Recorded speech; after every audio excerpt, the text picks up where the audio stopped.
నమస్కారం. మనతో పాటు డాక్టర్ మమతా రఘువీర్ ఉన్నారు. వారు సైకాలజిస్టు, ఉమెన్ యాక్టివిస్టు, న్యాయవాది. వారిని అడిగి సమాజంలో జరుగుతున్న అనేక అంశాలపైన, ముఖ్యంగా పిల్లలు, ఆడవాళ్ళు, స్త్రీల విషయాలు, వాళ్ళు ఎదుర్కొంటున్న సమస్యలు, ఏం చేయాలి, ఏం చేయకూడదు, సమాజం పైన ప్రభావం, కుటుంబంలో జరుగుతున్న ఇబ్బందులు, ఎదుర్కొంటున్న సమస్యలు, వీటి చుట్టూ మనం మాట్లాడి ఆవిడ ద్వారా కొన్ని విషయాలు, విశేషాలు, పరిష్కారాలు తెలుసుకునే ప్రయత్నం చేద్దాం. నమస్కారం. నమస్కారం. ఇప్పుడు నిన్న లేటెస్ట్ కరెంట్ అఫైర్, విశాఖపట్నంలో అతను ఒక పెళ్లికి ఒప్పుకోలేదని ఆ అమ్మాయిని ఆ కుటుంబం మీద కానీ అతను అత్యాయత్నం చేశాడు. తల్లి చచ్చిపోయింది, అమ్మాయి కూడా ఇబ్బంది పడుతుంది. ఇవి పెరుగుతున్నాయి. ఇవి మనం దీన్ని ఎలా చూస్తున్నారు? దీనికి ఏంటి మూలం ఏంటి? దీనికి పరిష్కారం ఉందా లేదా? అంటేనండి, అప్పటికన్నా జనంలో మార్పు వచ్చింది. ముఖ్యంగా ఆలోచన విధానంలో మార్పు వచ్చింది. ఏదైనా కానీ చాలా ఫాస్ట్గా కావాలి. ఏదైనా వాళ్ళు ఏమనుకుంటున్నా అది వెంటనే కావాలి.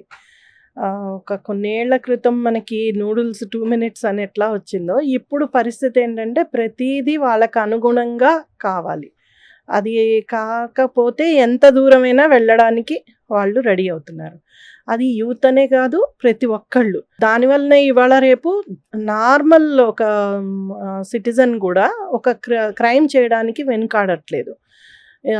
ఈ వైజాగ్ ఇన్సిడెంట్లో అయినా కానీ, మనం ఇవాళ హైదరాబాద్లో చూసిన ఇన్సిడెంట్స్లో కానీ, ఒక తల్లి 3 పిల్లల్ని చంపడంలో కానీ, ప్రతి దాంట్లోనూ ఏ క్రైమ్లో అయినా వీళ్ళెవ్వరూ కూడా రెగ్యులర్ క్రిమినల్స్ కాదు. వీళ్ళకి నేర చరిత్ర లేదు. ఇప్పుడు వాళ్ళు ఏమనుకుంటున్నారు అంటే ఏదైనా చేయొచ్చు, దానికి తర్వాత ఏం జరిగినా తర్వాత చూద్దాం, ఆ రిపర్కషన్స్ గురించి, తర్వాత ఇంపాక్ట్ గురించి, ఏమవుతుంది నా జీవితం తర్వాత అనేది ఆలోచన లేదు. దానికి తగ్గట్టుగానే చుట్టూ ఉన్న వాతావరణం కూడా ఉందండి. ప్రతి ఒక్కళ్ళు ఏదో ఒకటి సాధిస్తే కానీ ఈ ప్రపంచంలో గుర్తింపు లేదు అనేది బాగా వచ్చేసింది. అంతకుముందు ఎలా ఉండేదంటే, ఒకళ్ళు క్లాస్లో ఫస్ట్ వచ్చారంటే మిగతా ఉన్న 20 మందో 30 మందో వెనకబాటుగా ఉన్నారన్నా కూడా పర్వాలేదు, చప్పట్లు కొట్టి ఫస్ట్ వచ్చిన వాళ్ళకి దండలు వేసేవాళ్ళు, బాగుంది అనేవాళ్ళు. అతను చదువుతాడో ఆ పిల్లాడు, లేకపోతే ఆ అమ్మాయి బాగా చదువుతుందో మనం అప్రిషియేట్ చేద్దాం అనేది ఉండేది. ఇప్పుడు అలా కాదు. ఇప్పుడు ఏంటంటే ఎలా చూపిస్తున్నాము అంటే, ప్రతిదీ మీడియాలో కానీ, సోషల్ మీడియాలో కానీ, అందరూ కానీ త్వరితంగా ఎలాగైనా సరే పైకి ఎదగాలి. అది దాంట్లో తను అనుకున్నట్లుగా తనకి ఎలాంటి వ్యక్తి అయినా కానీ తనకు కావాల్సింది కావాలి. ఫర్ ఎగ్జాంపుల్, ఒక వ్యక్తి తనకి తగ్గట్లు ఒక పార్ట్నర్ని ఎన్నుకోవాలి అని అనుకుంటే, పూర్వము తన రంగు, రూపు, లేకపోతే తన స్టేటస్, తన దీన్ని బట్టే ఎక్కువ ఆలోచించేవాళ్ళు. ఇప్పుడు అలా కాదు. ఎవరైనా పొందొచ్చు అనేది సినిమాల్లో చూపిస్తున్నారు. ఎవరినైనా ఎలాంటి వాడైనా సరే హీరోయిన్నో లేకపోతే ఆ అమ్మాయో ఒప్పుకుంటుంది అనేది చూపిస్తున్నారు. దానివల్ల ఏమైపోయిందంటే, ఎలాంటి వాళ్ళైనా మాకు పడచ్చు, ఉండొచ్చు అనేది వచ్చేసింది యూత్లో.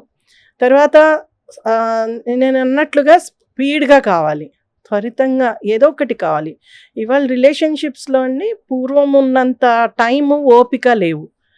నువ్వు ఒక అమ్మాయికి అట్రాక్ట్ అయ్యావా, ఒక అబ్బాయికి అట్రాక్ట్ అయ్యావా, అదే మీటింగ్లో అదే ఒక్కసారి కలిస్తేనే నెక్స్ట్ టైం కల్లా ఒక రిలేషన్షిప్ ఏర్పడుతుంది. అంత ఫాస్ట్గా ఉంటున్నారు, అంత ఫాస్ట్గాను బ్రేక్ అవుతున్నారు. దానివలన ఇవన్నీ మారుతున్నాయండి. దానివలన ఏమవుతుందంటే, తొందరగా యాంగ్జైటీ, సాధించలేకపోతే డిప్రెషన్, తర్వాత మానసికంగా చాలా సమస్యలు ఎదుర్కొంటున్నారు. అవి ఎవరికి చెప్పుకోవట్లా. పూర్వం ఏంటంటే చాలామంది ఉండేవాళ్ళు చుట్టూ, ఒక కుటుంబమో లేకపోతే స్నేహితులు, అది కూడా ఫిజికల్గా ఉండేవాళ్ళు స్నేహితులు. ఇప్పుడు అంతా వర్చువల్ కదండి. మీకు ఇంతమంది ఫాలోవర్స్ ఉన్నారు, ఇంతమంది ఫ్రెండ్స్ ఉన్నారంటే అది ఆన్లైనే. ఎక్కడ కూడా ఫిజికల్గా ఫ్రెండ్స్ అనేవాళ్ళు తక్కువ. అంటే మన ఫేస్బుక్ లో దానికి ఫ్రెండ్స్ అనే టర్మ్ వాడుతున్నారు కానీ, అవును, వాళ్ళ ఫ్రెండ్స్ ఎలా అవుతారు? వాళ్ళని చూడరు కదా. ఫ్రెండ్ అనేది చాలా విలువైన మాట కదా, పదం కదా. వాళ్ళని కూడా చూడరు, కానీ వాళ్ళ వలన చాలా ఇన్ఫ్లుయెన్స్ అవుతారు.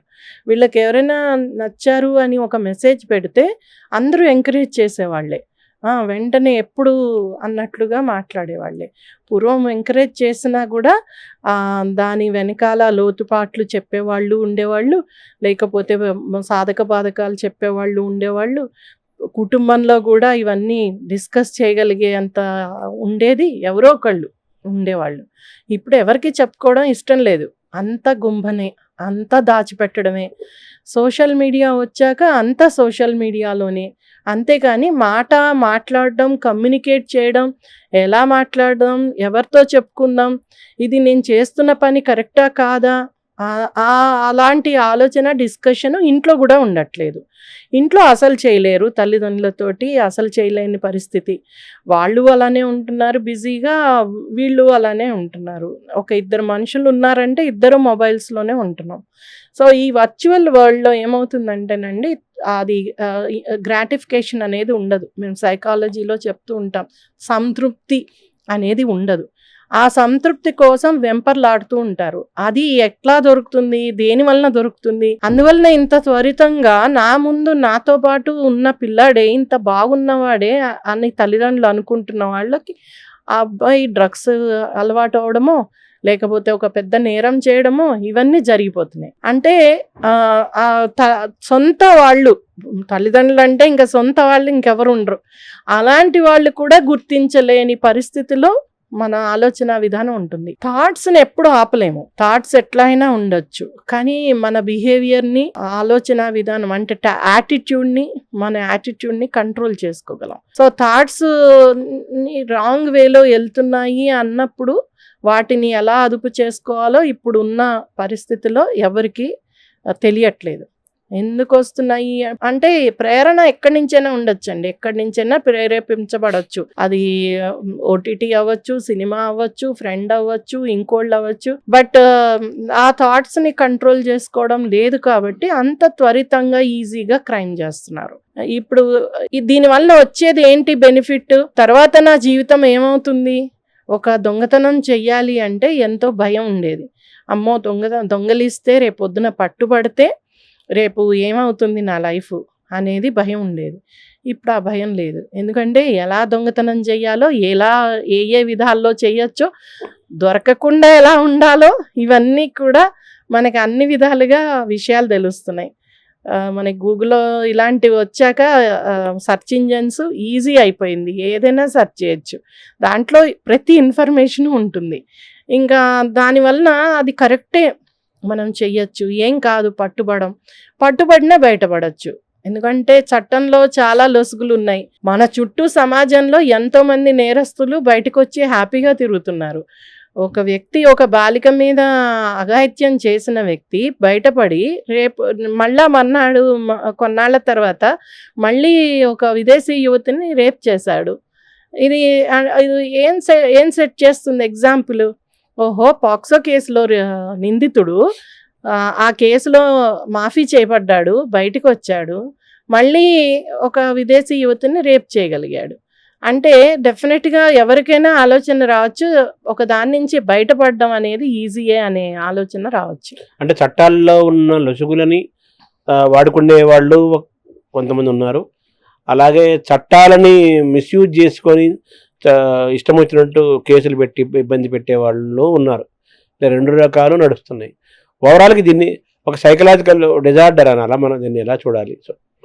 సైకలాజికల్ డిజార్డర్ అని అన్నామండి, ఒక వ్యక్తికి వస్తున్న అంటే అదుపు లేని ఆలోచనలు, తర్వాత దాని నుంచి వచ్చే వాళ్ళ బిహేవియర్ చేంజెస్, ఇవి గమనించడానికి ఎవరికి కూడా అంత టైం లేదు, అంత ఆలోచన లేదు. అది బహుశా చిన్నతనంలోనే మొదలవుతాయండి. అది అందుకనే ఎప్పుడు కూడా పేరెంట్స్నే మనం తప్పు పట్టాల్సి వస్తుంది. చాలా చిన్నప్పుడే మొదలవుతాయి. ఫర్ ఎగ్జాంపుల్, ఒక ఇద్దరు ఆడపిల్లలు ఉన్నారనుకోండి, ఒక ఇంట్లో ఒక ఆడపిల్ల తెల్లగా ఉండొచ్చు, ఒక ఆడపిల్ల నల్లగా ఉండొచ్చు. డెఫినెట్గా నల్లగా ఉన్న ఆడపిల్లకి తెల్లగా ఉన్న ఆడపిల్ల మీద ఒక రకమైన కుళ్ళు, కోపం ఉంటాయి. అది ఏదో రకంగా వాళ్ళని కొట్టడము, గిచ్చడము, ఇంకో విధంగానో ఏదో ఒకటి ఎక్స్ప్రెస్ చేస్తారు చాలా చిన్నప్పటి నుంచే. అది తల్లిదండ్రులు గమనించి కూడా ఊరుకోవడము, లేకపోతే దాన్ని పెంచి పోషించడము, ఇంకా నువ్వు నల్లదానివి, నీకు ఈ డ్రెస్ బాగుండదనో, నువ్వు తెల్లగా ఉన్నావు కాబట్టి ఆమెకి ఎక్కువ ప్రిఫరెన్స్ ఇవ్వడము, ఇవి గమనిస్తూ ఉంటారు పిల్లలు. న్యాచురల్లీ వాళ్ళకి అది ఆ కసి కోపం పెరుగుతూ పోతుంది. అలాంటి వాళ్ళకి డెఫినెట్గా ఒక అబరేషన్ అనేది ఒక ప్రాబ్లం అనేది మెంటల్ హెల్త్లో వస్తుందండి. అది ఎక్కడి వరకు వెళ్తుంది అంటే ఒక కోపంతో కసితోటి రేపొద్దున నేరం చేయడానికి కూడా వెనుక పడరు, తప్పు లేదనుకుంటారు. రేపు అలాంటివి చేసినా నేను చిన్నప్పటి నుంచి పడ్డదానికి నేను న్యాయం చేసుకుంటున్నా నాకు నేను అనుకునే స్థాయికి వెళ్ళిపోతారు.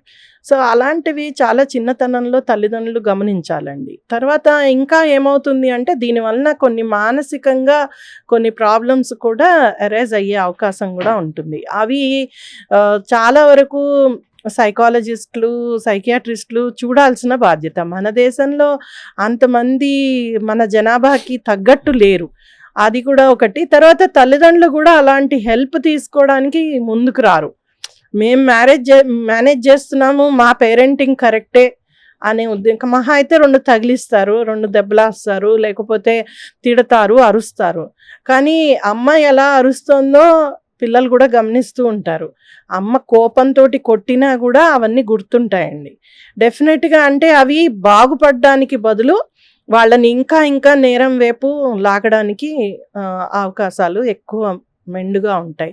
అందువల్లనే చాలా వరకు సైంటిఫిక్గా రీసెర్చ్ ఏం చెప్తోందంటే కిల్లర్స్ ఎవరైతే సీరియల్ కిల్లర్స్ ఫస్ట్ మదర్తోనే చంపిన వాళ్ళు చాలామంది ఉన్నారు ప్రపంచంలో. అంటే అంత కోపం అన్నమాట. బికాజ్ మదర్ ఎప్పుడు కొట్టేదో, లేకపోతే మదర్ ఎప్పుడు చండశాసనరాలో, లేకపోతే మదర్ నచ్చని విధంగా ఉండేదో, ఏదో కారణాలు ఉండొచ్చు. సో అట్లా ఇంటి నుంచే మొదలవుతుంది కాబట్టి పేరెంట్స్ చాలా జాగ్రత్తగా పిల్లల మానసిక స్థితిని గమనించాలి. ఎలా ఆలోచిస్తున్నారు వీళ్ళు, పిల్లల ముందు ఇలాంటి విషయాలు మాట్లాడకుండా ఉండడం, జాగ్రత్త పడడం. ఒకవేళ ఏదైనా తేడా కనిపిస్తే ఖచ్చితంగా ప్రొఫెషనల్ హెల్ప్ తీసుకోవడం, చూపించడం, వాళ్ళకి ఏమైనా ఉన్నాయా ఇలాంటివి. వాళ్ళు రేపు చాలా టూల్స్ వచ్చాయండి టెస్ట్ చేయడానికి. సో మానసిక స్థితిని టెస్ట్ చేయించడం అది తప్పులేదు. దాంట్లో ఏదైనా ప్రాబ్లం ఉందనుకోండి అక్కడికే సాల్వ్ అవుతుంది. అది మనం చిన్నప్పుడు కాలు ఏదైనా బాగా లేదు, ఒక కన్ను బాగాలేదు, వెంటనే డాక్టర్లో చూపించి ఎలా సెట్ చేస్తామో మానసిక స్థితికి కూడా అవసరం.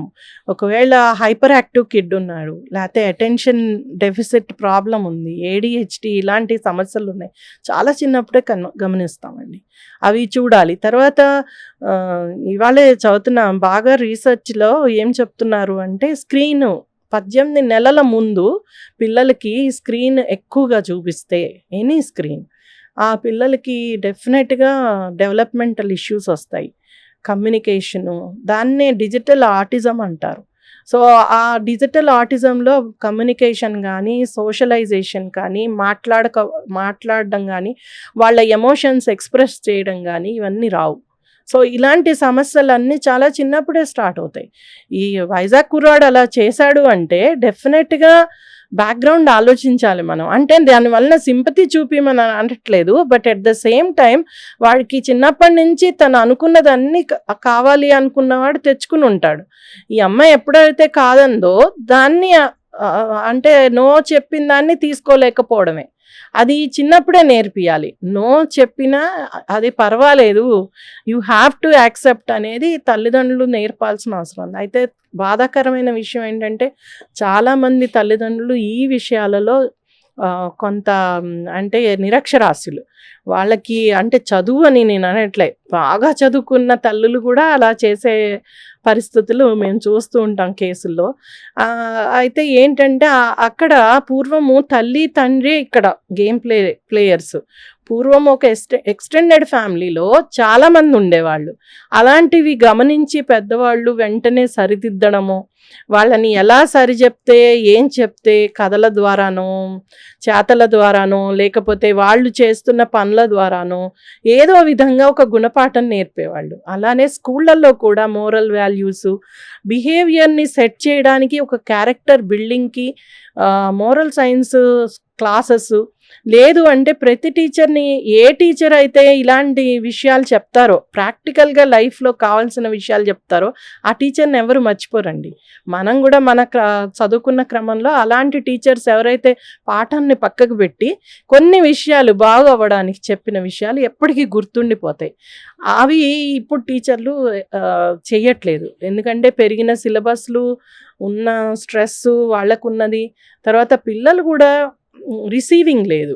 అది చాలా చిన్నప్పటి నుంచి మనం ఖచ్చితంగా నేర్పించాల్సిన అవసరం ఉంది. లిజనింగ్ స్కిల్స్ అంటే వినడం, అలాగనే రిసీవింగ్, ఏదైనా ఎవరైనా చెప్పినప్పుడు దాంట్లో మంచి తీసుకోవడం, అలాంటివి తల్లిదండ్రులు నేర్పాల్సినవి. అలా నేర్పకపోతేనే ఇలాంటి సమస్యలు తర్వాత చూడాల్సి వస్తుంది. అంటే మొత్తం పెంపకం దశలోనే ఇంటి వాతావరణంలోనూ, అలాగే స్కూల్ వాతావరణం, కాలేజీ వాతావరణం, ఆ వాతావరణం మొత్తం కూడా అనారోగ్యంగా ఉంటాం. పర్యవేక్షణ లేకపోవటము, మంచి చెడులు చెప్పేవాళ్ళు లేకపోవటము, ఒక ఇంటి పెద్ద కానీ లేదా సైకలాజికల్గా వాళ్ళని సెట్ చేసేవాళ్ళు కానీ లేకపోవటం అనేది, ఆ గ్యాప్. నెక్స్ట్ టెక్నాలజీ అందుబాటులోకి రావటం, మొబైల్ అందులోకి రావటం, ఇవన్నీ కలిసి మొత్తం వ్యవస్థనే, సమాజాన్ని, కుటుంబాన్ని మొత్తం చిన్నాభిన్నం చేసి కొత్త క్రైములు పెరగటం, ఒక అశాంతిని, ఒక క్రైమ్ని పెంచుతున్నాయి.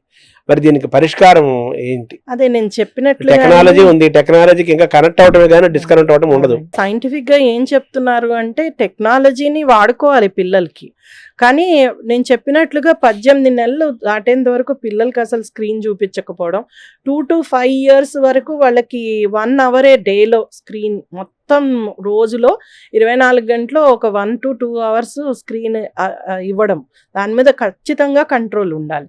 తర్వాత మీరు నిజంగా ఏదైనా నాలెడ్జ్ నేర్పియాలి పిల్లలకి అనుకుంటే మీరు కూడా కూర్చుని వాళ్ళతో పాటు నేర్పించడం, స్క్రీన్లో చూపిస్తూ, అది బెటర్. ఇంకా దానివల్ల డిస్కషన్ ఉంటుంది, ఆ అంశం మీద వాళ్ళకి ఇంకా విస్తృతంగా చెప్పడానికి అవకాశం ఉంటుంది. అలాంటప్పుడు తల్లిదండ్రులు దాన్ని బాగా ఒక మంచి అంటే వాళ్ళకి నేర్పించడానికి ఒక మీడియంగా ఉపయోగించుకోవచ్చు. మన లెర్నింగ్ లో గ్రూప్ డిస్కషన్ మెథడ్ లాగా. అవునండి, అది లేకపోవడం వల్లనే చాలా వరకు ఈ సమస్యలు వస్తున్నాయి. ఏదైనా కానీ ఒక డిస్కషన్గా తల్లిదండ్రి ఇంట్లో పిల్లలతో మాట్లాడే అలవాటు ఉంటే అలాంటి పిల్లలు ఇలాంటివి చెయ్యరు. సో ఎందుకంటే అది చెడు మంచా అనే చెప్పగలిగి డిస్కస్ చేయగలిగి అలాంటి వాతావరణం ఉందనుకోండి, అప్పుడు డెఫినెట్గా వాళ్ళకు కూడా ఉన్న సందేహాలు తీరుతాయి, తప్పుడు ఆలోచనలు తగ్గుతాయి, ఇది కరెక్ట్ కాదు అనేది తెలుస్తుంది. ఎవరైనా చెప్తేనే కదా తెలిసేది, లేకపోతే ఎలా తెలుస్తుంది? నాకు ఈ మధ్య ఒక కాలేజ్కి వెళ్తే ఒక అబ్బాయి అన్నాడు, మేడం మాకు అమ్మాయిలతో ఎలా ఉండాలో ఎవరు నేర్పరండి, మాకెవరు చెప్పరు. మా అమ్మాయిలతో మాట్లాడొద్దని తల్లిదండ్రులు చెప్తారు, ఒక పక్క ఏమో మా ఫ్రెండ్స్ అందరూ నీకు గర్ల్ ఫ్రెండ్ లేదా అంటారు, ఒక పక్క ఏమో అమ్మాయిలను చూస్తే ఫాస్ట్గా ఉంటారు, ఏం మాట్లాడుతున్నామో ఎలా మాట్లాడాలో తెలియని పరిస్థితి. అయితే అబ్బాయి చెప్పాడు, నేను గూగుల్ చేశాను, కొన్ని వీడియోస్ చూశాను అమ్మాయితోటి ఎలా మాట్లాడాలి అని, అయినా కూడా నాకు అర్థం కాలేదు అమ్మాయిలు అని చెప్పాడు. నిజమే అనిపించింది. ఒక తండ్రిగా ఒక ఎగ్జాంపుల్గా ఉండొచ్చు ఇంట్లో. ఒక తండ్రి భార్యతో ఎలా బిహేవ్ చేస్తున్నాడో ఆ అబ్బాయి డెఫినెట్గా చూస్తూ ఉంటాడు. ఎలా చేస్తున్నాడు నాన్న, ఎలా మాట్లాడుతున్నాడు, అమ్మని ఎలా ఒప్పిస్తున్నాడు, నొప్పించకుండా ఎలా ఒప్పిస్తున్నాడు, ఇవన్నీ స్కిల్స్, లైఫ్ స్కిల్స్, అవన్నీ గమనిస్తూ ఉంటారు పిల్లలు. అలానే ఎట్లా కొట్లాడుకుంటున్నారు వీళ్ళు, ఏం చేస్తున్నారు, కొట్లాడుకున్నాక ఎలా ఉంటున్నారు, మళ్ళీ ఫ్రెండ్లీగా అవుతున్నారా, లేదంటే ఒకళ్ళ మీద ఒకళ్ళు కోపం పెట్టుకుంటున్నారా. ఇంకొకటి అండి, పావులుగా వాడుకుంటారు తల్లిదండ్రులు ఈ పిల్లల్ని. దానివలన కూడా ఏంటంటే పార్షియాలిటీ, ట్రాన్స్పరెన్సీ లేకపోవడం, సీక్రెట్స్ దాచడం, పిల్లల చేత అంటే చెప్పద్దు అని చెప్పడం, ఇలాంటివి చాలా ఉంటాయి. పిల్లలు చాలా గమనిస్తారండి. ఎక్కడి నుంచో నేర్చుకోరు. పిల్లలు నేర్చుకునేది మన ఇంట్లోంచే నేర్చుకుంటారు. సో ఇంట్లో ఏం జరుగుతుందో, ఎన్ని అబద్ధాలు చెప్తున్నారో, లేకపోతే ఎన్ని మాటలు మాట్లాడుతున్నారో, ఎలాంటి మాటలు మాట్లాడుతున్నారో, లేకపోతే వాళ్ళని చులకన చేస్తున్నారో, లేకపోతే వాళ్ళని మరీ పొగుడుతున్నారో, ఇవన్నీ కూడా గమనిస్తూ ఉంటారు. అందుకని కొంత అంటే పూర్వం కన్నా ఇప్పుడు పిల్లలు చాలా స్మార్ట్. మనం చూస్తున్నాం కదండి, అంతకంతకి బ్రెయిన్ డెవలప్మెంట్ కానీ, ఉన్న ఫుడ్డు లేకపోతే టెక్నాలజీ వల్ల పిల్లలు చాలా షార్ప్గా తయారవుతున్నారు. వాళ్ళకి అందుకునేటట్లు పేరెంట్స్ కావాల్సిందే. మీరు కంటున్నారు అంటే బాధ్యత అది. నేను కంటాను, క్రష్‌ల్లో పెంచుతా, ఇంకెక్కడో ఎక్కడైనా పెంచండి. మీరు క్వాలిటీ టైమ్ పిల్లలకి ఇవ్వగలిగి, పిల్లల్లో వస్తున్న మార్పులు గమనించుకుని, వాళ్ళ మీద ఒక కన్నేసి ఉంచకపోతే, వాళ్ళు అటువైపు విక్టిమ్స్‌గా మారే అవకాశం ఉంది. లేదు అంటే క్రిమినల్స్‌గా మారే అవకాశం ఉంది. అంటే ఈ క్రమంలో పిల్లల్ని ఆడవాళ్ళని మగవాళ్ళు అర్థం చేసుకోవటం కానీ, మగవాళ్ళని ఆడవాళ్ళు అర్థం చేసుకోవటం కానీ, అది అర్థమవుతుంది అన్నాడు కదా అబ్బాయి కాలేజీకి పోయి స్టూడెంట్.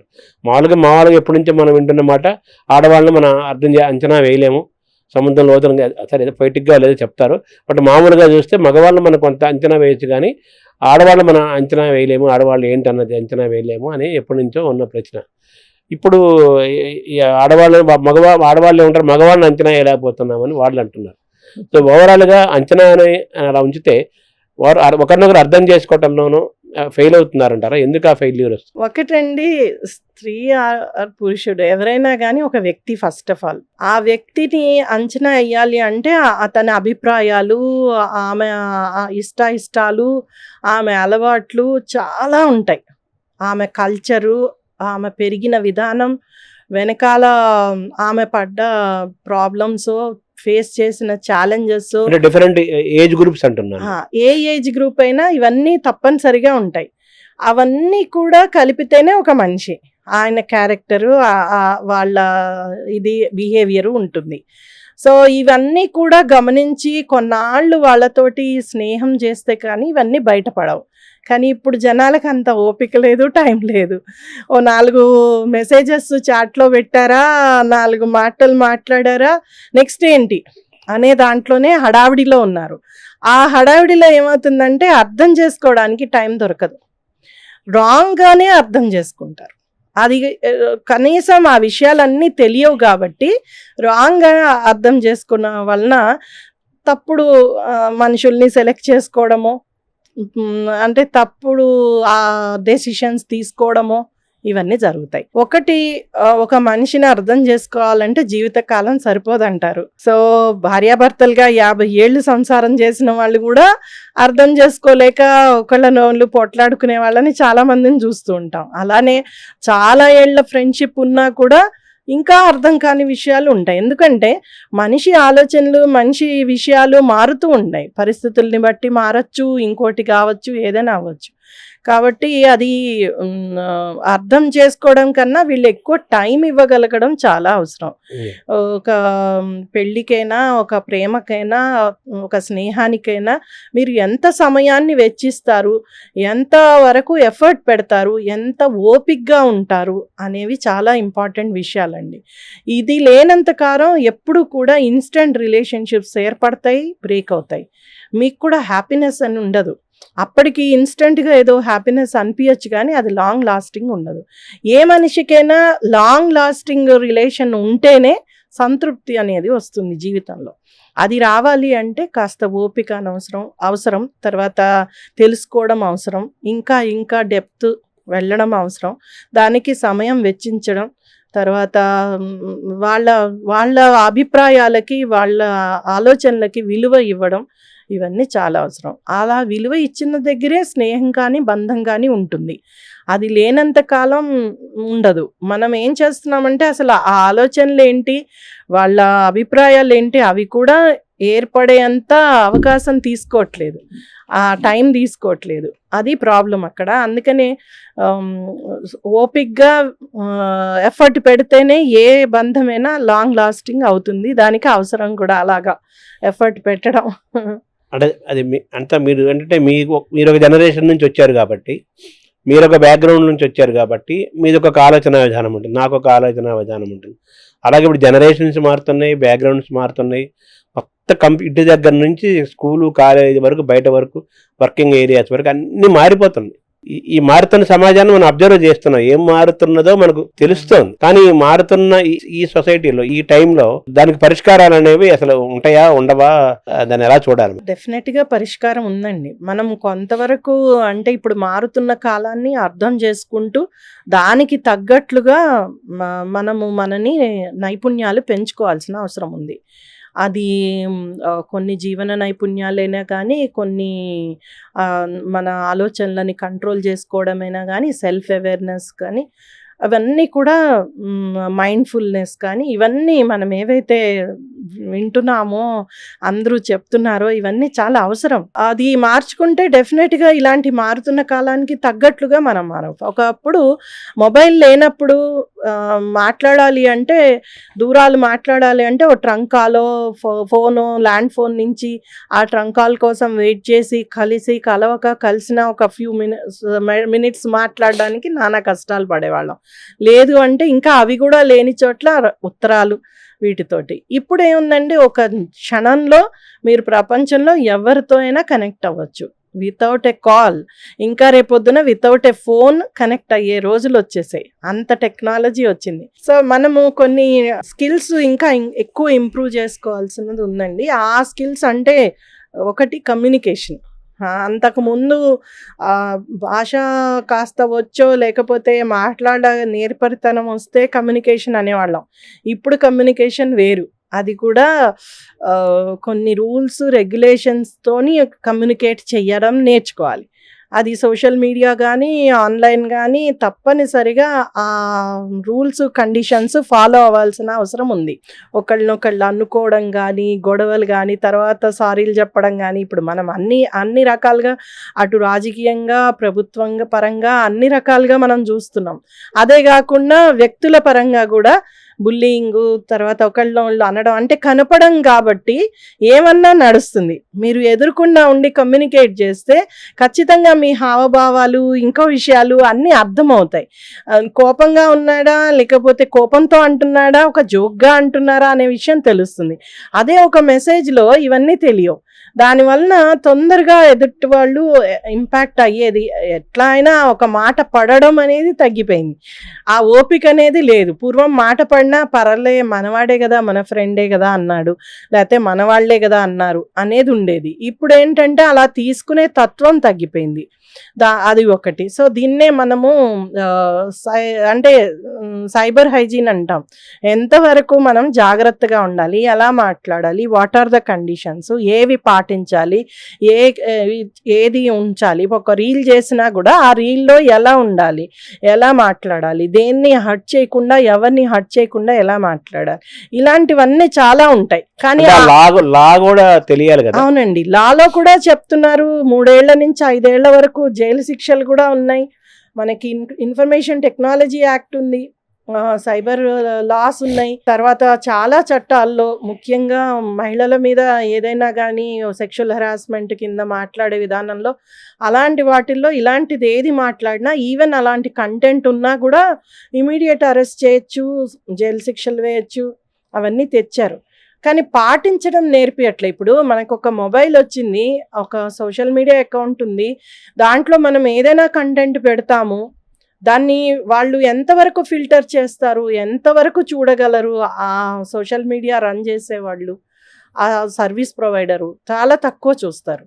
సో ప్రతి కంటెంట్ని అనాలిసిస్ చేయడం అనేది కష్టమవుతుంది. సో ఇలాంటివన్నీ కూడా కొన్ని నేర్చుకోవాల్సిన కొత్తవి నేర్చుకోవాల్సిన మన స్కూలింగ్ సిలబస్ లో కూడా సిలబస్ లో కూడా రావాలి. మనం ఎలా మన చేతిలో టెక్నాలజీ ఉందని మనం ఇష్టం వచ్చినట్టు వాడేస్తే రేపు ఇబ్బంది పడే అవకాశాలు ఉన్నాయి. కాబట్టి మనం మాట, చూపు, ఎవ్రీథింగ్ ఎంత జాగ్రత్తగా ఉండాలి, ఎంత లీగల్ గా ఉండాలి. చూపు కాదు, ఇప్పుడు మెసేజ్, ఫోటో, వీడియో అంటే ఇందులో వచ్చేస్తున్నాయి వీడియోలు, వీడియో మెసేజ్లు పంపించేస్తున్నారు. అదే మరి అలర్ట్ గా ఇలాంటివన్నీ ఎలా చెయ్యాలి అనేది తప్పనిసరిగా ఒక కరికులం పిల్లలకి తీసుకురావాల్సిన, ఏం చేయకూడదు, డూస్ అండ్ డోంట్స్. అలాగనే పేరెంట్స్ కూడా ఈ నాలెడ్జ్ పేరెంట్స్కి కూడా లేదు. చాలా మందికి వాళ్ళ పిల్లలు హ్యాండిల్ చేసినట్లుగా వాళ్ళ మొబైల్ ఇంకెవరు హ్యాండిల్ చేయరు. అంటే మా పిల్లలకే నాకన్నా ఎక్కువ తెలుసు అని చాలా మంది తల్లిదండ్రులు చెప్పుకుంటారు గర్వంగా. కానీ అక్కడ వాళ్ళు చేసే తప్పుడు పనో లేకపోతే ఇల్లీగల్ చేస్తున్నావో వీళ్ళకి అర్థం కావు, అర్థమయ్యేంత పరిస్థితి ఉండదు. పిల్లలు కూడా ఎలవ్ చేయరు. ఒక స్టేజ్కి వచ్చాక నువ్వు నాకు చెప్పకు, నాకు అన్నీ తెలుసులే అన్నట్టుగా మాట్లాడతారు. ఎందుకంటే వీళ్ళకి ఆ నాలెడ్జ్ లేదు కాబట్టి. అదే ఒక ఫెస్టివల్ గురించో తన వంశపారంపర్యంగా లేకపోతే ఒక ట్రెడిషన్ ఏదైతే వస్తుందో దాని గురించి చెప్తే వింటారు. ఎందుకంటే వీళ్ళకి అనుభవపూర్వకంగా వచ్చింది ఆ పాఠం కాబట్టి. ఇక్కడ ఏమవుతుంది అంటే రోజు రోజుకు పెరుగుతున్న టెక్నాలజీని నేర్చుకునేంత సమయము తల్లిదండ్రులకు ఉండట్లేదు, అంత టైము ఉండట్లేదు, దాని మీద లెసన్స్ కూడా మనకి బయటికి రావట్లేదు. ఎంతసేపు తప్పు చేశారు లేకపోతే ఇలా చేశారు అన్నాకే క్రైమ్ రిపోర్ట్ అవుతుంది, కానీ ప్రివెన్షన్ ఆఫ్ ది క్రైమ్ మీద మనం దృష్టి పెట్టట్లే. ఇవాళ రేపు ప్రతి మొబైల్లోనూ మనీ లాండరింగ్ గురించి లేకపోతే మీ అకౌంట్స్ నుంచి డబ్బులు దొబ్బేస్తారని మెసేజ్లు ఎలా పెడుతున్నారో మిగతా వాటి మీద కూడా ఇలాంటి ఇన్ఫర్మేషన్ ప్రవర్తన విషయంలో, సైబర్ ప్రవర్తన, డిజిటల్ ప్రవర్తన, ఈ విషయంలో తప్పనిసరిగా నాలెడ్జ్ ఇవ్వాలి. అది కొంత మనకి వెస్ట్రన్ కంట్రీస్లో బాగా మెటీరియల్స్ ఉన్నాయి. పిల్లలకి కూడా వాటి మీద సోషల్ మీడియా, రిలేషన్షిప్స్, వీటి మీద మంచి మాడ్యూల్స్ ఉన్నాయి. ఇప్పుడు కాదండి, నేను 10 ఏళ్ల క్రితం చూసాను. సో ఒక రిమోట్ ప్లేస్లో ఒక యూనివర్సిటీలో నేను కెనడాలో వెళ్తే అక్కడ ఒక ఎన్జిఓ ప్రత్యేకంగా ఈ మాడ్యూల్స్ తోటి వాళ్ళు స్కూళ్ళల్లో, కాలేజెస్లో, యూనివర్సిటీలో పిల్లలకి టీచ్ చేస్తున్నారు హెల్దీ రిలేషన్షిప్స్ మీద. ఆ మాడ్యూల్ తీసి చూస్తే నాకు ఆశ్చర్యం వేసింది. అంటే మనకి ఇంకా అప్పటికి ఇంత రాలా, ఇప్పుడు ఆ మాడ్యూల్ మేము మళ్ళీ టీచ్ చేసే ప్రయత్నం చేస్తున్నాం. Healthy relationship. అవునండి. అంటే ఇప్పుడు మనం అంతా ఒకే ఇదైంది కదా టోటల్గా, అంటే గ్లోబల్ విలేజ్. అందువలన ప్రతి ఒక్కళ్ళకి టెక్నాలజీ సేము, సమస్యలు సేము, అన్నీ కూడా వచ్చేసాయి. దానివలన మార్పు వచ్చింది. అంటే ఈ కిల్లింగ్, ఆ కిల్లింగ్ ఇన్స్టింక్ట్, తర్వాత ఈ సీరియల్ కిల్లింగ్, తర్వాత మన ప్రవర్తన, కిల్లింగు, హింస, ఇవన్నీ ఎంతవరకు కరెక్ట్ అనే విచక్షణ లేకుండా ప్రవర్తించడానికి ఇవన్నీ కారణాలు. అట్ ది సేమ్ టైం ఈ సూసైడల్ టెండెన్సీస్ కూడా పెరుగుతున్నాయి. అవి కూడా ఒక డేంజరస్ టర్నే కదా. అదే నేను ఇందాక చెప్పినట్లుగా వాళ్ళకి ఏదైతే గ్రాటిఫికేషన్, ఏదైతే కావాలో ఇమ్మీడియట్గా అది దొరకట్లేదు కాబట్టి ఎండ్ చేసేసుకుంటేనే నయం. ఇంక ఈ సమస్యకి ఓపిక్గా దాన్ని పరిష్కరిద్దాము అనే ఆలోచన లేదు. ఎండ్ చేసుకుంటే తొందరగా అయిపోతుంది కదా, ఈజీ కదా అనేదే భావన మొదలవుతుంది. తర్వాత అండి, సూసైడ్ అనేది ఒక నిక్ ఆఫ్ ది మూమెంట్లో వస్తుంది. ఆ ఆలోచనకి ఏదో ఒక నాంది ఉంటుంది. చాలాసార్లు సూసైడ్స్ మీద సైకాలజిస్టులు, తర్వాత చాలా రీసెర్చ్ జరిగింది ప్రపంచవ్యాప్తంగా. దీనికి ఒక జెనెటికల్ కారణం ఉండొచ్చు, తర్వాత వాళ్ళ కుటుంబంలో ఎవరో సూసైడ్ చేసుకుని ఉండొచ్చు, అదొక ఉదాహరణగా ఉండొచ్చు. తర్వాత ఎన్నాళ్ళ బట్టో వాళ్ళకి పెంటప్ ఫీలింగ్స్, అంటే చాలా రకాల ఫీలింగ్స్, ఎమోషన్స్ ఎప్పటి నుంచో లోపల ఎవ్వరికి చెప్పకుండా పెట్టుకుని ఉండొచ్చు. అంటే ఆ ఒక్క కారణమే కాదు. ఇప్పుడు ఒక రైతు ఆత్మహత్య చేసుకున్నాడంటే అదొక్కటే కారణం కాదు, చాలా కారణాలు ఉండొచ్చు. కంటిన్యూస్గా తను పంటల్లో ఫెయిల్ అయి ఉండొచ్చు, లేకపోతే చాలా ఎక్కువ అరువు తెచ్చుకుని, అప్పులు తెచ్చుకుని ఏదో ఉంటుంది. లేదు అంటే ఇంట్లో కూడా కొన్ని సమస్యలు ఉండొచ్చు. ఇవన్నీ ఉంటాయి. అంతే, మనిషి చాలా వరకు మనిషిలో ఇన్స్టింక్ట్, ఎనీ యానిమల్లో ఇన్స్టింక్ట్ ఏంటంటే ప్రయత్నం చేయడం. అది చిన్నప్పటి నుంచి మనకి నడక నుంచి మొదలెడితే ప్రతి విషయంలోనూ మనం ప్రయత్నం చేస్తూనే ఉంటాం. ఆ ప్రయత్నం ఆగిపోయింది అంటే ఇలాంటి ఆలోచనలు వస్తాయి. ఆ ప్రయత్నాలు ఎందుకు ఆగిపోయాయి అనే దానికి చాలా కారణాలు ఉంటాయి. అంటే ప్రతిసారి ఫెయిల్ అయ్యి ఉండొచ్చు, ఇలాంటి కారణం ఉండొచ్చు. లేదు అంటే ఇంకెవరు కూడా కొత్త పరిష్కారం చెప్పకపోయి ఉండొచ్చు, లేకపోతే చూపించకపోయి ఉండొచ్చు, ఉదాహరణలు లేకపోయి ఉండొచ్చు. సో ఇవన్నీ కూడా ఉంటాయి. సో ఒక మనిషి అలా ఆలోచించి ఇంకా ఆ నిర్ణయం తీసుకున్నాడు అంటే ఈ వెనక బ్యాక్గ్రౌండ్ చాలా ప్లే అవుతుంది. ఆ బ్యాక్గ్రౌండ్ని ఐడెంటిఫై చేయగలిగింది కుటుంబ సభ్యులే. వాళ్ళు ఐడెంటిఫై చేయగలిగారు. ఇప్పటిదాకా నవ్వుతూ మాట్లాడాడు, సడన్గా వెళ్ళి ఎందుకు ఆత్మహత్య చేసుకున్నాడు, సడన్గా వెళ్ళిపోయి దుంకేసిన వాళ్ళు ఉన్నారు. అంటే వాడి వెనకాల మైండ్లో ఏం ప్లే అవుతుంది. పైకేమో నవ్వుతూ ఉండి హ్యాపీగా కనిపించి వెనకాల అసలు చాలా మైండ్లో చాలా ప్లే అవుతూ ఉంటుంది. అది గుర్తించడం కష్టం, దగ్గర వాళ్ళకి మట్టుకే గుర్తిస్తుంది. కానీ అలాంటి వాళ్ళు చాలా వరకు ఎవరిని దగ్గర రానియరు, ముందు నుంచే కావాలని దూరం పెట్టుకుంటారు. సపోర్టివ్ సిస్టమ్స్ అంటాం మనం. చుట్టూ ఉన్న తనకి ఎలాంటి సమస్య వచ్చినా నాకు ఉన్నారు వీళ్ళు అనే వాళ్ళని మనము పెంచుకోవాలి. రిటైన్ చేసుకోవాలి. వాళ్ళని నుంచి మనము ఇంకా ఎక్కువ సపోర్ట్ సీక్ చేయాలి. అంటే అడగాలి, తీసుకోవాలి. అలాంటి వాళ్ళని పెంచి పోషించుకోవాలి. అలాంటివి చాలా ఇంపార్టెంట్ అండి. ఒక రాజుకు కూడా మంత్రి తోడు లేకపోతే రాజ్యం ఏలలేడు. అంత మంత్రే కదా సలహా, అదే ఆయన- మరి ఆయనే ఎవరో నడిపేది. ఒకరు సలహాలు ఇవ్వాలి. సో అలాంటి సలహాదారులు, తర్వాత శ్రేయోభిలాషుల్ని మనం ఖచ్చితంగా పెంచుకోవాల్సిన సందర్భాలు ఇవి. అంటే ఖచ్చితంగా ఈ సమయంలో అలాంటి వాళ్ళని ఇంకా ఎక్కువగా మనము నమ్మాలి. మనిషి నమ్మకపోతే ఎవరు నమ్ముతారండి? అది అది పోతోంది మనుషుల్లో. నేను చెప్తే మళ్ళీ బుల్లీ చేస్తారు, నన్ను తక్కువ చేస్తారు, ఇంకోటి చేస్తారు, నలుగురికి చెప్తారు, ఇవన్నీ ఉంటాయి. యాక్చువల్లీ ఎవరి నుంచి మనము అంటే వాళ్ళకి ఓపెన్గా చెప్పుకోగలమో, ఎవరైతే మన మాట విని మన కోసం ఆలోచిస్తారో అలాంటి వాళ్ళు తప్పనిసరిగా ఉండాలి. తల్లిదండ్రులు కూడా ఏం చేస్తున్నారు అంటే పెంపకంలో కూడా ఇలాంటి వాళ్ళు అక్కర్లేదు నీకు అనే విధంగా పెంచుతున్నారు. మేము ఉన్నాం కదా, ఇంకెవరు అక్కర్లేదు. అది కరెక్ట్ కాదు. ఇప్పుడు మామూలుగా మనం అన్నారు కదా, ఇప్పుడు పిల్లలకి తెలివితేటలు బాగా పెరుగుతున్నాయి, చాలా షార్ప్ గా ఉంటున్నారు గతంతో పోల్చుకుంటే అంటున్నారు. అంటే వాళ్ళ ఐక్యూ లెవెల్స్ కూడా చాలా ఎక్కువగా ఉన్నాయి అంటున్నారు. అంటే ఐక్యూ ఇంపార్టెంట్.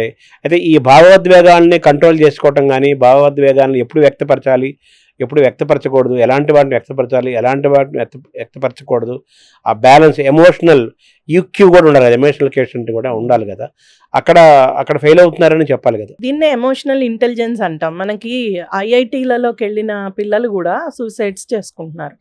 ఐఐటీల్లోకి చదవాలి అంటే డెఫినెట్గా క్రీమ్ ఆఫ్ ది స్టూడెంట్సే అయి ఉండాలి. వాళ్ళు చాలా హార్డ్ వర్క్ చేయాలి, చాలా ఏళ్ళు హార్డ్ వర్క్ చేయాలి, చేస్తేనే ఐఐటి అన్నాక ఇంకా అది వాళ్ళకి ఒక అచీవ్మెంట్ లైఫ్లో.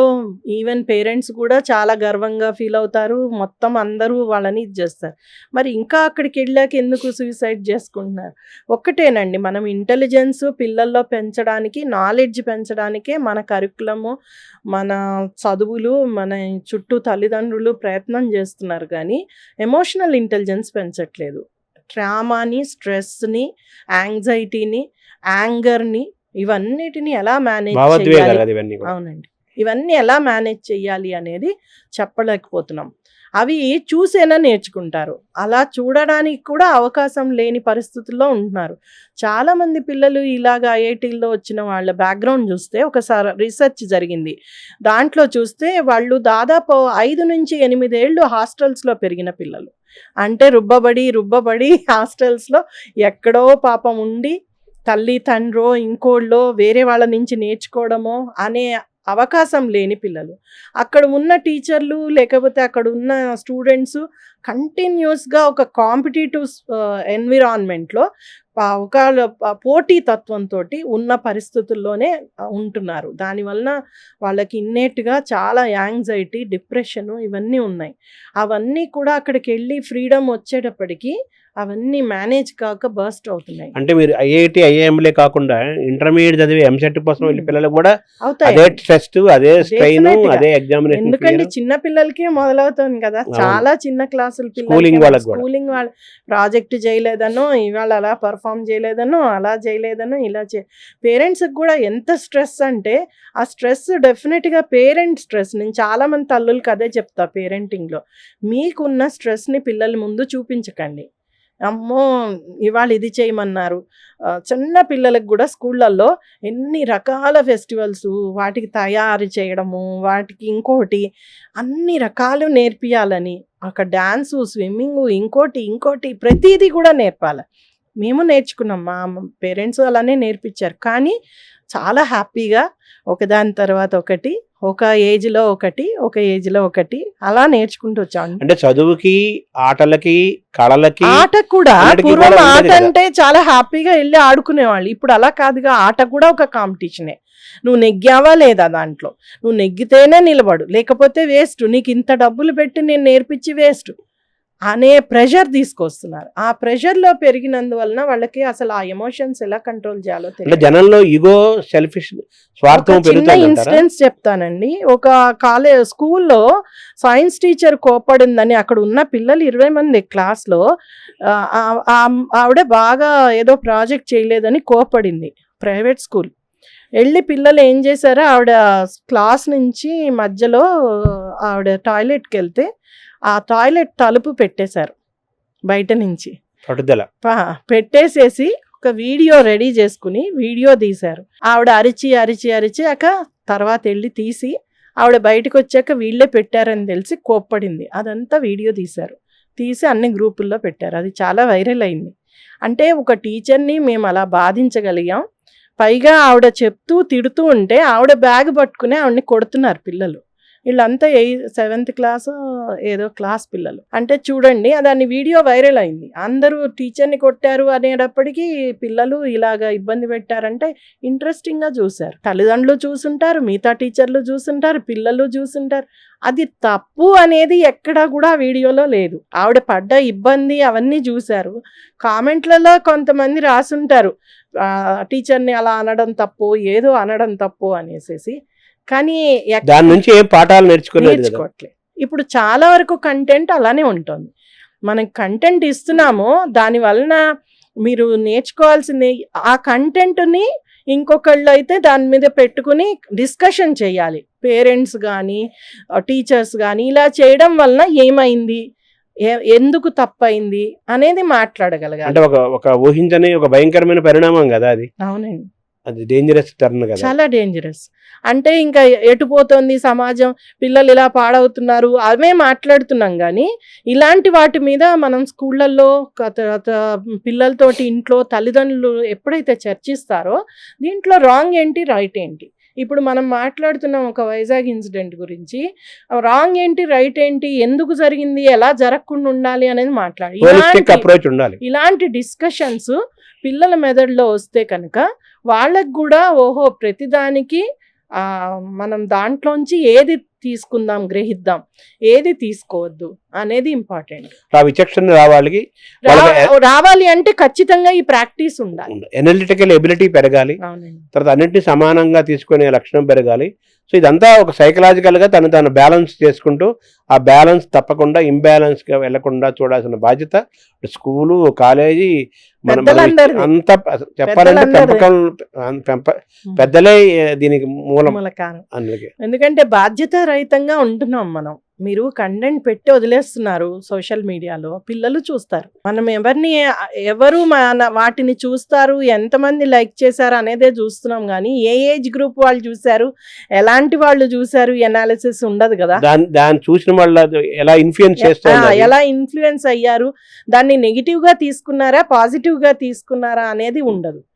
ఎలా రిసీవ్ చేసుకుంది మంచికి తేడా ఉంటుంది కదా. అవునండి, ఒక ఆరోగ్యపరమైనది పెట్టినా అంతే, ఒక సైంటిఫిక్ ఇష్యూ పెట్టినా అంతే, ఒక పెంపకం గురించి పెట్టినా అంతే, చాలా మంది కంటెంట్ పెడుతున్నారు. కానీ దాని మీద నిజమైన చర్చ లేకపోతే ఒక ఆలోచన, ఎందుకు ఏది కరెక్టా కాదా అనే ఓపిక విచక్షణ లేదు. ఇవాళ ఒకటి చూసామంటే ఇవాళే పాటిస్తారు, మిల్లెట్ తినండి, ఇవాళ మిల్లెట్ తింటారు, రేపు ఇంకోటి చూసారు, రేపు ఇంకోటి తింటారు.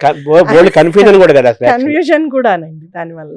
అందుకనే పూర్వం కూడా సినిమాల్లో మంచి చెడు చూపించేవాళ్ళు, కానీ దాని మీద అదొక సినిమాగా తీశారు, ఇంకేటో ఆలోచించుకుని కాస్త విచక్షణ ఉండేది. రేపు వస్తున్న కంటెంట్ మీద అంత ఎనాలిసిస్ లేదు, ఎవరికి అంత ఓపిక లేదు. రీల్స్ చూసామా వరుసగా చూసేస్తాం, అది ఇంపాక్ట్ ఏముందా మన మీద, నైట్ చూసామా నిద్ర ఎందుకు పట్టలేదు, ఇంకా ఏం జరిగింది, ఇలాంటివి చాలా మైండ్ మీద ప్లే అవుతాయండి. పొరల్లో మానసికంగా బ్రెయిన్ పొరల్లో ఉండిపోతాయి ఈ కంటెంట్స్ అన్ని. అవన్నీ ఒకేసారి ఎప్పుడో బ్రేక్ అవుతాయి. సో సూసైడ్స్ చేసుకున్న వాళ్ళు చాలా మంది కూడా ఈ రీసెర్చ్ చేసుంటారు, ఎప్పుడో ఎలా చేయొచ్చు, సూసైడ్ ఎలా చేసుకోవచ్చు వాళ్ళ యాంగిల్ అది.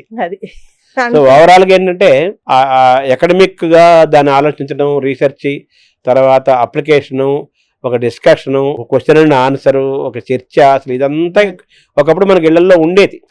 అంటే ఈ వ్యవస్థ లేకపోయినా కానీ ఏదైనా ఒక సంఘటన, మనం సినిమా కావచ్చు, ఒక సంఘటన కావచ్చు, ఒక వార్త కావచ్చు, ఆ ఊళ్ళోనో పక్కింటి ఏదైనా ఒక సంఘటన కావచ్చు, దాని చుట్టూ కొంత పెద్దవాళ్ళు మాట్లాడుకుంటుంటే మనం వినటమో ఏదో ఇలాంటివి జరుగుతుండేవి. టోటల్గా అసలు ఆ వ్యవస్థే పోవటం ఒక ప్రమాదకరమైన వాతావరణం. అయితే ప్రభుత్వాలు పాత్ర ఏం చూస్తారు ఓవరాల్గా ఇందులో? ప్రభుత్వాలు, చట్టాలు, జడ్జెస్. ప్రభుత్వాలు తప్పనిసరిగా కొంత కంట్రోల్, ఈ సోషల్ మీడియా కంటెంట్ మీద ఖచ్చితమైన కంట్రోల్ రావాలండి. ఇప్పుడు చైనా మార్చుకుంది తన ఇది, చాలా వరకు ఈ ఏవైతే మనకి సోషల్ మీడియా ప్రొవైడర్స్ని అలౌ చేయట్లేదు, తన ఓన్ సోషల్ మీడియా పెట్టుకుంది.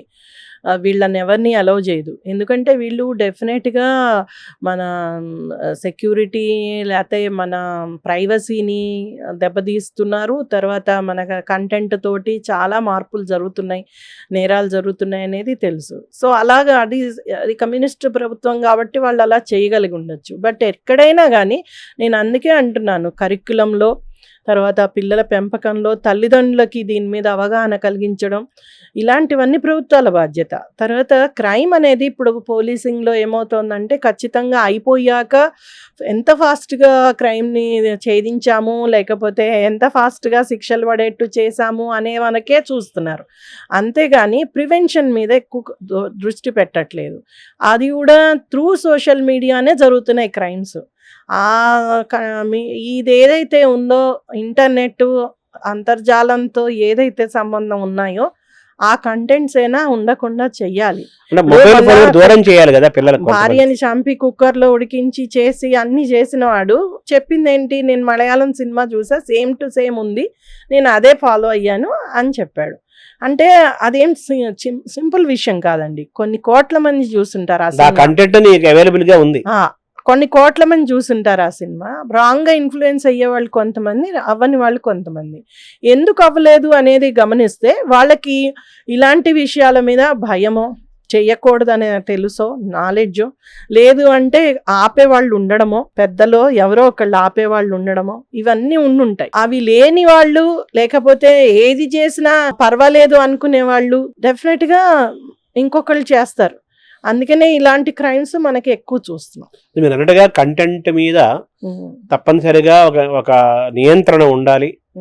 ఏ కంటెంట్, అది సినిమా కావచ్చు, అది ఓటీటీ కావచ్చు, లేకపోతే వాట్సాప్లో వీడియో మెసేజ్ కావచ్చు, వాటెవర్ ఏదైనా కానీ ప్రభుత్వం చట్టాలు ఇవన్నీ కూడా మన బయటికి ప్రపంచంలోకి లోకం మీదకి వదిలే కంటెంట్ విషయంలో చాలా నియంత్రణ ఉండాలి. అవి దుష్ఫలితాలు ఇచ్చే అవకాశం ఉంది కాబట్టి, అదే ఇన్ఫ్లుయెన్స్ చేస్తున్నాయి కాబట్టి అది ఉండాలని మీరు ప్రభుత్వాల నుంచి సూచిస్తారు. అయితే అలానే చట్టాలు ఇంప్లిమెంటేషన్ అది కూడా బాగా గట్టిగా చేయగలిగితే త్వరితంగా శిక్షలు పడడం, ఖచ్చితంగా శిక్షలు పడ్డాం, ఇలాంటిది ఒక భయం అనేది క్రియేట్. ఇప్పుడు వెస్ట్రన్ కంట్రీస్లో కూడా ఇలాంటివి జరుగుతాయి, కానీ శిక్షలు చాలా దారుణంగా ఉంటాయి. వాళ్ళు శిక్షలు పడితే బయటికే రాలేరు, అలాంటి పరిస్థితి ఉంటుంది. అలా గనక మనం చేయగలిగితే, నిజమే మనకి జనాభా ఎక్కువ, కోర్టులు తక్కువ, చాలా సమస్యలు ఉండొచ్చు. But at the same time ప్రతి కేసుని సీరియస్గా తీసుకుని ఆ వ్యక్తి ఖచ్చితంగా ఇది తప్పు అని, ఎందుకంటే ఇవాళ రేపు నేరస్తులు కూడా ఎవరినైనా మాట్లాడిచ్చినా నేను చేసింది తప్పు అని ఫీల్ అయ్యేటట్టు కొత్త కొత్త చట్టాలు రకరకాలు తీసుకొస్తున్నారు. మళ్ళీ కొత్త కొత్త క్రైములు, ఇంకా పవర్ఫుల్ క్రైములు జరుగుతూనే ఉన్నాయి. రెండూ జరుగుతాయి. అంటే అదేనండి, మనిషి ఎవాల్వ్ అయ్యేది, మనిషి ఆలోచన విధానం ఎవ్వరూ ఆపలేము, ఆలోచనలు ఆపలేము. But at the same time behaviour change, తర్వాత యాటిట్యూడ్ చేంజ్ మార్చగలం. అది మార్చడానికి ఈ స్కిల్స్ డెవలప్ చేయడము, తర్వాత ఇవన్నీ కూడా కరికులంలో పెట్టి ప్రతి టీచరు, ప్రతి లెక్చరరు చెప్పగలగడము, ప్రతి పేరెంటు దీని మీద దృష్టి పెట్టడము. ఎంతవరకైతే నువ్వు మనిషి సాధించాలి, మా పిల్లలు సాధించాలి అని అనుకుంటున్నారో, ఎట్ ద సేమ్ టైం వాళ్ళు ఎమోషన్స్, వాళ్ళ దీన్ని కూడా ఎలా మేనేజ్ చేసుకోవాలి, ఎలా కంట్రోల్ చేసుకోవాలి అనేది కూడా నేర్పడం. ఈ మొబైల్ ఫోన్లు ఏ వయసు వరకు దూరంగా ఉంచాలంటారా? దాన్ని ఎలా చూడాలి? ఇందాక చెప్పాను కదండి, ఇవాళ రేపు అన్నం పెట్టడానికి కూడా చంటి పిల్లలకు కూడా మొబైల్ ఫోన్ వాడుతున్నారు. అది లేకుండా అసలు ఏ తల్లి చేయలేకపోతుంది. పిల్లలు కూడా ఆ స్క్రీన్స్కి చాలా ఈజీగా అట్రాక్ట్ అవుతారు. అది అంటే మనమే పెద్దలమే మనని మనం కంట్రోల్ చేసుకోలేని విధంగా ఉంటున్నాయి. అలాంటప్పుడు చాలా స్ట్రిక్ట్గా 2 ఏళ్ల వరకు వాళ్ళకి ఖచ్చితంగా అసలు ఏ గ్యాడ్గెట్ కూడా అలవాటు చేయకపోవడమే మంచిది. అది ఒక హెల్త్ పరంగా. అంటే ఈ 15-16 పిల్లలు 18 స్కూల్ అంటారా, వాళ్ళు కూడా తప్పుడు వీడియోలు చూడటం, తప్పుగా ఆలోచించడం, తప్పుగా. ఈ మధ్య నెట్ఫ్లిక్స్ లో అడాలసెన్స్ అని వచ్చింది, చాలా డిస్కషన్ అవుతుంది దీని మీద. అంటే పేరెంటింగ్ బాగున్నా కూడా పిల్లలు అంత క్రిమినల్గా, అంత భయంకరంగా ఆలోచన విధానంతో తయారవుతున్నారు అనేది ఇప్పుడు భయం పట్టుకుంది అందరికీ.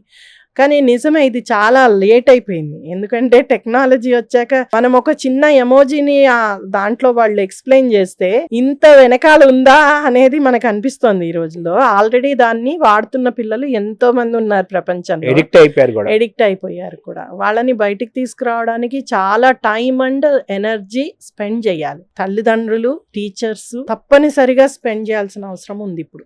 అది ఎంతవరకు సమయాన్ని వెచ్చిస్తారు మీ పిల్లలతోటి, క్వాలిటీ సమయం. నేను అదే చెప్తుంటా, మీ తల్లిదండ్రులు కూడా ఖచ్చితంగా మీ మొబైల్స్, ఏ గ్యాడ్గెట్, టీవీ ఏది కూడా లేకుండా సమయం పిల్లలతో గడపండి. వాళ్ళకి అట్లీస్ట్ తినేటప్పుడో, ఆడించేటప్పుడో, చదివించేటప్పుడో ఇవన్నీ దూరం పెట్టండి.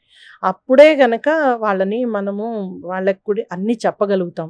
తల్లిదండ్రులంగా మనము పెరిగాము, ఆల్రెడీ మనకు కొన్ని అనుభవాలు ఉన్నాయి. తర్వాత కొంత రీసెర్చ్ చేయడానికి, నేర్చుకోవడానికి చాలా కంటెంట్ ఉంది, మంచి కంటెంట్ కూడా ఉంది. ఆ మంచి కంటెంట్ని వాడుకుని మీడియాలో ఉన్నది, ఇంటర్నెట్లో ఉన్నది, దాన్ని ఉపయోగించుకుని వీళ్ళు పేరెంటింగ్ చేయాలి. మరీ భయపడిపోయి ఏది కాకుండా చేస్తున్నారు, అది కూడా తప్పు. పిల్లలకి టెక్నాలజీ తెలియాలి, తెలియకుండా ఉంటే వాళ్ళు మళ్ళీ బయటకు వచ్చి బతుకులేరు. అవేర్నెస్ కూడా లేదు అంటే పూర్తిగా దద్దమ్మలుగా పెంచుతున్నారు, అలాంటివి కూడా ప్రాబ్లమే. చాలా వరకు అంటే అబ్బాయిల పెంపకంలో ఇవి చూస్తున్నాం. ఎయిదర్ ఆదర్శంగా పెంచడం, లేదు అంటే అసలే పట్టించుకోకపోవడం, వాళ్ళేమో ఆదర్శమైన పేరుతోటి వాడిని రెస్ట్రిక్ట్ చేయడం, ఎక్స్పోజర్ తగ్గించడం. అది ఎప్పుడైతే పిల్లలు రకరకాల మనుషులతోటి కలుస్తారో అప్పుడే వాళ్ళు నేర్చుకోవడానికి అవకాశం ఉంటుంది. ఆ ఎక్స్పోజర్ ఎప్పుడు ఇస్తాము? వేరే ఫ్యామిలీస్ తోని కలుస్తూ ఉండడము, తర్వాత మనం ఫెస్టివల్స్ అనో, ఇంకోటనో రకరకాల గ్రూప్స్ అనో, చదువు అనో, ఇంకోటో నేర్చుకోవడమో, ఏదైనా కోకరిక్యులర్ యాక్టివిటీయో, వాటిల్లో వెళ్ళినప్పుడే వాళ్ళు రకరకాల మనుషుల్ని కలిసే అవకాశం ఉంటుంది, నేర్చుకునే అవకాశం ఉంటుంది. అది తయారు చేశాము, మాట్లాడుతున్నాము. ఇదంతా ఒక అనాలిసిస్, ఒక డిస్కషన్, ఒక క్వశ్చన్ అండ్ ఆన్సర్, ఇవన్నీ చేస్తూ మాట్లాడుతున్నాం. ఈ కంటెంట్ వందల్లో వేలల్లోనే చూస్తారు దీన్ని. ఇందా మీరు చెప్పిన ఆ కంటెంట్ అనుకోండి, కోట పెట్టే వెంటనే వైరల్ అయిపోతుంది. ఆ వైరల్ అవడం కోసం వాళ్ళు అలాంటి కొన్ని కంటెంట్లు. అందుకే నేను అనుకుంటాను, ఈ సర్వీస్ ప్రొవైడర్స్ మనీ పే చేయడం మానేస్తే, అంటే వాళ్ళు బిజినెస్ చేస్తున్నారు, దాంతో అది బిజినెస్ కదండి వాళ్ళు చేసే. వాళ్ళకి ప్రపంచం బాగుపడాలి, సమాజం బాగుపడాలో, మనుషులు బాగుండాలో అనే ఆలోచన కాదు కదా. అంత సర్వీస్ మోటివ్ ఉన్న వాళ్ళు ఆ కంటెంట్ పెట్టరు కదండి. ఇంకోళ్ళ ఆరోగ్యం పాడు చేయాలనో, లేకపోతే ఇంకోటి ఏదో చేయాలనుకునే వాళ్ళు ఆ కంటెంట్ పెట్టరు. కానీ డబ్బు కోసం పెడుతున్నారు, ఈజీ మనీ. కూర్చున్న దగ్గర ఏదో ఒక కంటెంట్ పెట్టినా నీకు డబ్బులు వస్తున్నాయి. అది ఎప్పుడైతే బిజినెస్ అయిందో డెఫినెట్గా దాంట్లో ఇప్పుడు కల్తీ అనేది మొదలైపోతుంది. మనము కొనే వస్తువుల్లో కల్తీ ఎలానో ఈ కంటెంట్ లోనూ కల్తీ అలానే మొదలవుతుంది. ఓవరాల్ గా ఏంటంటే కంటెంట్ మీద నియంత్రణ ఉండాలి. బాధ్యతాయుతమైన తల్లిదండ్రులు ఉంటేనే బాధ్యతాయుతమైన పిల్లలు పెరుగుతారు. అలాగే బాధ్యతాయుతమైన అధ్యాపకులు, అలాగే వాతావరణము, చట్టాలు, ప్రభుత్వం, ఇది అందరూ కలిసి చేసే పని గాని ఏ ఒక్కరి పని కాదు. ఒక్కరి మీద నెట్టేయకూడదు, తప్పుగా నెట్టేయకూడదు. కాబట్టి ఇది సమిష్టిగా మారాల్సిన అవసరం మనకు ఉంది. టెక్నాలజీని సద్వినియోగం చేసుకోవాలి. అట్ ది సేమ్ టైము మనకి చదువుతో పాటు సంస్కారము, ఆలోచనలు, కళలు, ఆటలు, ఇవన్నీ కూడా కంప్లీట్ మీల్ అంటారు కదా, పర్ఫెక్ట్ ఎడ్యుకేషన్ ఒక కంప్లీట్ గా సంపూర్ణమైన వితౌట్ ప్రెజర్ నేర్పించాల్సిన అవసరం అయితే ఉంది. Thank you madam. Thank you.